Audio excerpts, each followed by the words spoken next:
नमस्ते बच्चों। आज हम पढ़ेंगे पत्रकारिता के विविध आयाम। तो आइए एक नज़र हम पत्रकारिता के परिचय पर डाल लेते हैं। अपने आसपास की चीज़ों, घटनाओं और लोगों के बारे में ताज़ा जानकारी रखना मनुष्य का सहज स्वभाव है। उसमें जिज्ञासा का भाव बहुत प्रबल होता है। यही जिज्ञासा समाचार और व्यापक अर्थ में पत्रकारिता का मूल तत्व है। जिज्ञासा नहीं रहेगी तो समाचार की भी जरूरत नहीं रहेगी। पत्रकारिता का विकास इसी सहज जिज्ञासा को शांत करने की कोशिश के रूप में हुआ। वह आज भी इसी मूल सिद्धांत के आधार पर काम करती है। अब देखो, हम मनुष्य समाज में रहते हैं। समाज में बहुत सारी घटनाएं घटती हैं और उस घटनाओं को जानने का जिज्ञासा बनी रहती है। चाहे वो खेल से संबंधित हो, राजनीति से संबंधित हो या सांस्कृतिक कार्यक्रम से संबंधित हो। यही जिज्ञासा पत्रकारिता का मूल तत्व है। अगर मनुष्य के अंदर ये जिज्ञासा नहीं होती तो शायद पत्रकारिता की जरूरत ही नहीं पड़ती। अब आपके मन में ये प्रश्न होंगे कि आखिर पत्रकारिता क्या है। तो आइए जान लेते हैं कि पत्रकारिता आखिर क्या है। पत्रकारिता अंग्रेजी शब्द जर्नलिज्म का हिंदी अनुवाद है। हम प्रतिदिन समाचार पत्र पढ़ते हैं, टीवी देखते हैं, रेडियो पर समाचार सुनते हैं। इन माध्यमों के जरिए देश विदेश के समाचार हम तक पहुंचते हैं। पत्रकार देश भर में घटने वाली घटनाओं को समाचार के रूप में परिवर्तित करके हम तक पहुंचाते हैं। पहले वे सूचनाओं को संकलन करते हैं, फिर उन्हें समाचारों के रूप में ढालकर हमारे सामने प्रस्तुत करते हैं। इस पूरी प्रक्रिया को ही पत्रकारिता कहा जाता है। यानी पत्रकारिता जर्नलिज्म को कहते हैं। पत्रकार द्वारा देश विदेश में घटने वाली घटनाओं को संकलित कर समाचार के रूप में हमारे सामने प्रस्तुत करते हैं। इसी सारे प्रक्रिया यानी कि प्रोसेस को पत्रकारिता कहते हैं। अब सवाल आता है कि समाचार क्या है। वैसे हर घटना समाचार नहीं होती। समाचार किसी भी ऐसी ताज़ा घटना, विचार या समस्या की रिपोर्ट है जिसमें अधिक से अधिक लोगों की रुचि हो और जिसका अधिक से अधिक लोगों पर प्रभाव पड़ रहा हो। अब हम उन सारे तत्वों पर विचार करेंगे जो किसी भी घटना को समाचार का रूप दे देते हैं। नवीनता, किसी भी घटना, विचार या समस्या को समाचार बनने के लिए यह बहुत जरूरी है कि वह नया यानी ताज़ा हो। कहा भी जाता है, न्यू है इसलिए न्यूज़ है। घटना जितनी ताज़ा होगी उसके समाचार बनने की संभावना उतनी ही बढ़ जाती है। इस प्रकार समाचार वही है जो ताज़ा घटना के बारे में जानकारी देता है। दैनिक समाचार पत्र रात 12 बजे तक की समाचार को कवर करता है, जो डेडलाइन समय सीमा होती है। निकटता, किसी भी समाचार संगठन में किसी समाचार के महत्व का मूल्यांकन अर्थात उसे समाचार पत्र या बुलेटिन में शामिल किया जाएगा या नहीं, इसका निर्धारण इस आधार पर किया जाता है कि वह घटना उसके कवरेज क्षेत्र और पाठक, श्रोता, दर्शक समूह के कितने करीब हुई है। क्योंकि लोग उन घटनाओं को जानना चाहते हैं जो भौगोलिक, सामाजिक व सांस्कृतिक रूप से उनसे जुड़ी हुई हो। प्रभाव, किसी घटना के प्रभाव से भी उसका समाचारीय महत्व निर्धारित होता है। किसी घटना की तीव्रता का अंदाजा इस बात से लगाया जाता है कि उससे कितने सारे लोग प्रभावित हो रहे हैं या कितने बड़े भूभाग पर उसका असर हो रहा है। किसी घटना से जितने अधिक लोग प्रभावित होंगे उसके समाचार बनने की संभावना उतनी ही बढ़ जाती है। जाहिर है, जिन घटनाओं का पाठकों के जीवन पर सीधा प्रभाव पड़ रहा हो उसके बारे में जानने की उनमें स्वाभाविक इच्छा होती है। जन रुचि, किसी विचार, घटना और समस्या को समाचार बनने के लिए यह भी आवश्यक है कि लोगों की उसमें दिलचस्पी हो, वे उसके बारे में जानना चाहते हो। कोई भी घटना समाचार तभी बन सकती है जब पाठकों या दर्शकों का एक बड़ा तबका उसके बारे में जानने की रुचि रखता हो। कहने का अर्थ है, किसी घटना, विचार या समस्या के समाचार बनाने के लिए यह भी आवश्यक है कि आम लोगों की रुचि हो। टकराव या संघर्ष, किसी घटना में टकराव या संघर्ष का पहलू होने पर उसके समाचार के रूप में चयन की संभावना बढ़ जाती है, क्योंकि लोगों में टकराव या संघर्ष के बारे में जानने की स्वाभाविक दिलचस्पी होती है।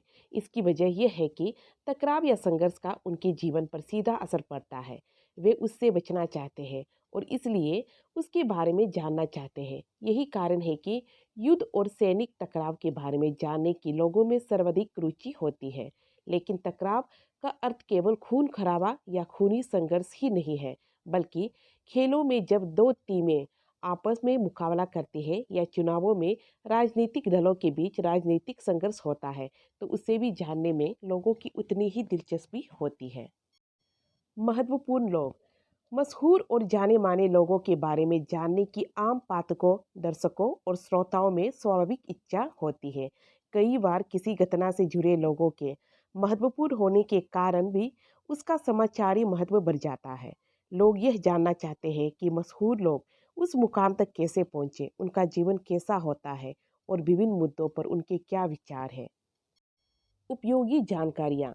अनेक ऐसी सूचनाएं भी समाचार मानी जाती है जिनका समाज के लिए खास महत्व हो सकता है। ये लोगों की तत्कालिक उपयोग की सूचनाएं भी हो सकती है, जैसे कि स्कूल कब खुलेंगे, किसी खास कॉलोनी में बिजली कब बंद रहेगी, पानी का दबाव कैसा रहेगा, वहाँ का मौसम कैसा रहेगा आदि। ऐसी सूचनाओं का हमारे रोजमर्रा के जीवन में काफ़ी उपयोग होता है और इसीलिए उन्हें जानने में आम लोगों की सहज दिलचस्पी होती है। अनोखापन। निश्चय ही अनहोनी घटनाएं समाचार होती है। लोग इनके बारे में जानना चाहते हैं, लेकिन समाचार मीडिया को इस तरह की घटनाओं के संदर्भ में काफ़ी सजगता बरतनी चाहिए। अन्यथा कई मौक़ों पर यह देखा गया है कि इस तरह के समाचारों ने लोगों में अवैज्ञानिक सोच और अंधविश्वास को जन्म दिया है। पाठक वर्ग। समाचार संगठन समाचारों का चुनाव करते हुए अपने पाठक वर्ग की रुचियों और ज़रूरतों का विशेष ध्यान रखते हैं। किसी समाचारीय घटना का महत्व इससे भी तय होता है कि किसी खास समाचार का ऑडियंस कौन है और उसका आकार कितना बड़ा है। नीतिगत ढांचा। विभिन्न समाचार संगठनों की समाचारों के चयन और प्रस्तुति को लेकर एक नीति होती है। इस नीति को संपादकीय नीति भी कहते हैं। संपादकीय नीति का निर्धारण संपादक या समाचार संगठन के मालिक करते हैं।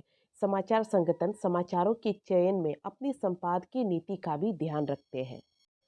अब बात करते हैं संपादन पर। संपादन का अर्थ है किसी सामग्री से उसकी अशुद्धियों को दूर करके उसे पठनीय बनाना। एक उप संपादक अपने रिपोर्टर की खबर को ध्यान से पढ़ता है और उसकी भाषा शैली, व्याकरण, वर्तनी तथा तथ्य संबंधी अशुद्धियों को दूर करता है। वह उस खबर को महत्व के अनुसार काटता छापता है और उसे कितनी और कहाँ जगह दी जाए यह तय करता है।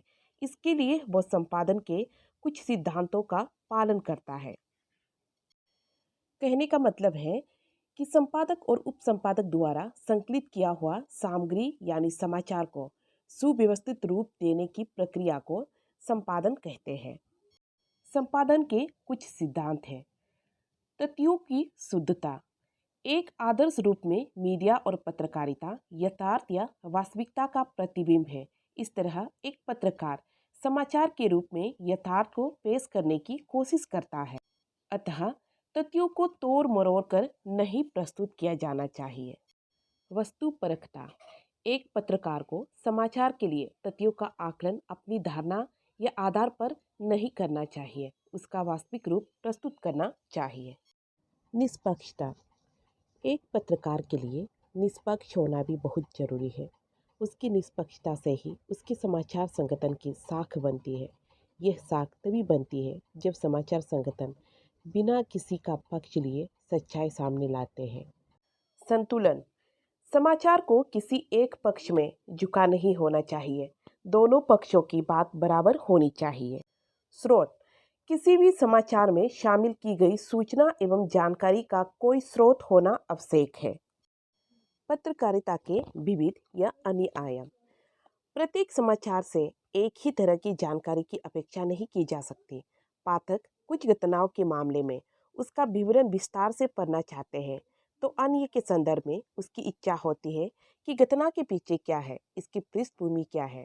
समय, विषय और घटना के अनुसार पत्रकारिता में लेखन के तरीके बदल जाते हैं। यही बदलाव पत्रकारिता में कई नए आयाम जोड़ता है। समाचार के अलावा विचार, टिप्पणी, संपादकीय फोटो और कार्टून पत्रकारिता के अहम हिस्से हैं। समाचार पत्र में इनका विशेष स्थान है और महत्व है।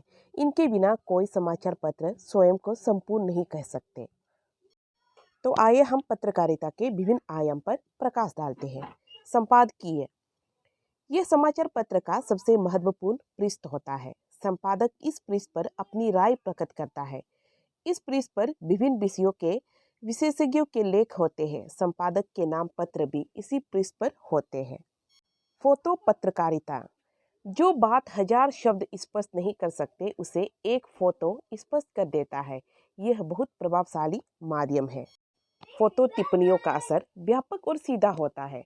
टेलीविजन की बढ़ती लोकप्रियता के बाद समाचार पत्रों और पत्रिकाओं में तस्वीरों के प्रकाशन पर जोर और बढ़ा है। कार्टून कोना, कार्टून कोना लगभग हर समाचार पत्र में होता है और उनके माध्यम से की गई सटीक टिप्पणियां पाठक को छूती है। एक तरह से कार्टून पहले पन्ने पर प्रकाशित होने वाले कड़े और धारदार संपादकीय से भी अधिक प्रभावी होती है। रेखांकन और कार्टोग्राफी, रेखांकन और कार्टोग्राफ समाचारों को न केवल रोचक बनाते हैं बल्कि उन पर टिप्पणी भी करते हैं। इनके प्रयोग से शब्दों की बिना ही आंकड़ों को ग्राफ द्वारा एक नज़र में समझाया जाता है। क्रिकेट के स्कोर से लेकर सेंसेक्स के आंकड़ों तक ग्राफ से पूरी बात एक नज़र में सामने आ जाती है। कार्टोग्राफ का उपयोग समाचार पत्रों के अलावा टेलीविजन में भी होता है। तो आइए अब हम बात करते हैं पत्रकारिता के प्रमुख प्रकार पर। खोजपरक पत्रकारिता, खोजपरक पत्रकारिता ऐसी पत्रकारिता है जिसमें गहराई से छानबीन करके ऐसे तथ्यों व सूचनाओं को सामने लाने की कोशिश की जाती है जिन्हें दबाने या छुपाने का प्रयास किया जा रहा हो। आज इसी को स्टिंग ऑपरेशन भी कहा जाता है। विशेषीकृत पत्रकारिता, पत्रकारिता का अर्थ घटनाओं की सूचना देना मात्र नहीं है। पत्रकार से अपेक्षा होती है कि वह घटनाओं की तह तक जाकर उसका अर्थ स्पष्ट करे और आम पाठक को बताए कि उस समाचार का क्या महत्व है। इसके लिए विशेषता की आवश्यकता होती है। पत्रकारिता में विषय के हिसाब से विशेषता के साथ प्रमुख क्षेत्र है। इनमें संसदीय पत्रकारिता, न्यायालय पत्रकारिता, आर्थिक पत्रकारिता, खेल पत्रकारिता, विज्ञान और विकास पत्रकारिता, अपराध पत्रकारिता तथा फैशन और फिल्म पत्रकारिता शामिल है। वॉचडॉग पत्रकारिता, जब मीडिया सरकार के काम पर निगाह रखने वाले हर गड़बड़ी के पर्दाफाश कर जनता के समक्ष लाती है तो उसे वॉचडॉग पत्रकारिता कहते हैं। एडवोकेसी पत्रकारिता, जब कोई समाचार संगठन किसी मुद्दे को उछालकर उसके पक्ष में जनमत हासिल करने के लिए अभियान चलाते हैं तो उसे एडवोकेसी या पक्षधर पत्रकारिता कहते हैं। वैकल्पिक पत्रकारिता, व्यवस्था के साथ तालमेल बिठाकर चलने वाली मीडिया को मुख्य धारा का मीडिया कहा जाता है। इस तरह की मीडिया आमतौर पर व्यवस्था के अनुकूल और आलोचना के एक निश्चित दायरे में ही काम करती है। इसके विपरीत जो मीडिया स्थापित व्यवस्था के विकल्प को सामने लाने और उसके अनुकूल सोच को अभिव्यक्त करता है उसे वैकल्पिक पत्रकारिता कहा जाता है।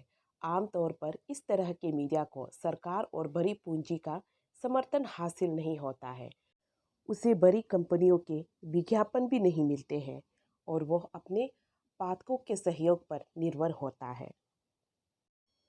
समाचार माध्यमों का मौजूदा रुझान, आज मीडिया के दायरे में आने वाले लोगों की संख्या तेजी से बढ़ रही है।